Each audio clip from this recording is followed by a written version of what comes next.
The river was angry that day, swollen with rain from the storm that had battered the valley for 3 nights straight. Mira held onto a branch jutting out from the bank, boots digging into the mud as she peered into the roaring water. Something small and white thrashed in the current, then a high-pitched yelp cut through the thunder. Her heart lurched. It wasn't a log. It wasn't debris. It was alive. Mira leapt without thinking.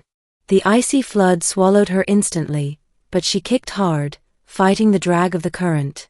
Her eyes locked on the pup, gray fur plastered to its small body, glowing blue eyes wide with panic. An alien wolf pup. Most humans in the frontier colonies knew to keep their distance from Kothara wolves.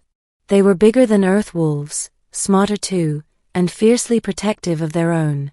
No one survived angering a pack. But this one was just a child. Mira surged forward, arm outstretched, fingers brushing wet fur. She grabbed, pulling the pup tight against her chest. "I've got you," she gasped, even though the creature wouldn't understand her words. The river fought to keep its prize. Branches scraped past, water spun them in circles, but Mira refused to let go. With a desperate kick, she shoved them toward the bank, clinging to a root with trembling arms until she could haul herself and the pup onto the muddy shore. They collapsed in the grass. Mira coughed water from her lungs. The pup shivered violently in her arms, weak whines breaking the silence between thunderclaps. She stroked its fur gently. "Easy now, you're safe." The pup blinked at her, those bioluminescent eyes glowing brighter as if memorizing her face. Then, with surprising strength, it licked her cheek once before curling into her lap, too exhausted to resist. Mira sat there, soaked and shaking, realization crashing down harder than the rain. What have I done? The forest grew silent after the storm, as if holding its breath. Mira carried the pup back to her camp, wrapping it in a blanket near the fire. She fed it tiny bits of dried meat. At first it resisted, growling weakly, but hunger won. Soon it was pressed against her leg, trembling less and breathing steady. She knew she couldn't keep it. Packs always found their young. And if they found it with her. Night fell. Mira dozed lightly, knife in hand, senses sharp for any sound of movement. At dawn, the sound came. Leaves crunched. Branches shifted. A low guttural growl rolled through the trees. Mira's blood ran cold.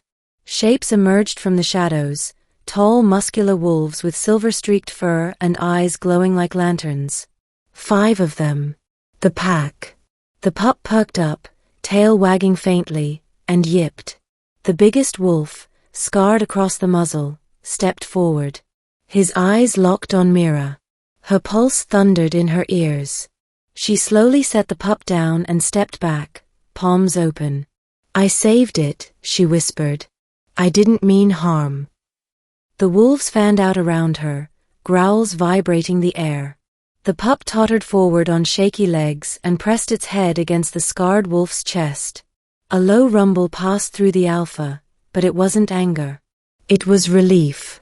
Mira exhaled. Maybe they'd take their young and leave her be. But instead of retreating, the wolves surrounded her tighter. The alpha approached, nose inches from her face, hot breath clouding in the morning chill. She stayed still, every muscle taut. Then the alpha did something she didn't expect. He lowered his head and pressed it gently against her shoulder. Mira froze. Was this gratitude? One by one, the other wolves brushed against her, leaving their scent on her clothes. She realized with dawning awe, they weren't mocking her as prey. They were mocking her as pack. The days that followed felt like living in a dream. The wolves didn't leave. Instead, they lingered near her camp, watching from the trees. When she foraged, 2 followed at a distance. When she slept, their howls echoed in the distance, warding off predators. At first Mira was terrified. She kept expecting them to turn on her. But slowly, she noticed the way they moved, protective, not threatening. The pup often scampered into her arms as if she were family. One evening, While she mended her cloak by the fire, the Alpha approached again. He sat across from her, golden eyes unblinking. Myra's chest tightened. She bowed her head slightly, a gesture of respect she'd seen animal handlers use back on Earth. The Alpha huffed softly, then dropped a fresh-killed hare at her feet. Mira stared at it.